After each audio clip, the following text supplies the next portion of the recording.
أهلا أهلا بالأشباب دیوبان تقاریر مرکز.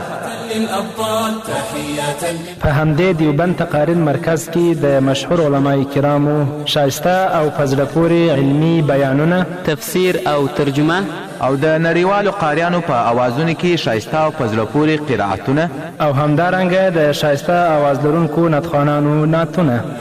عدنا بأحلى د یادونې وړ ده چې په دیوبند تقاریر مرکز کې اسلامي PDF کتابونه او غږیز درسي کتابونه هم ترلاسه کولی شي.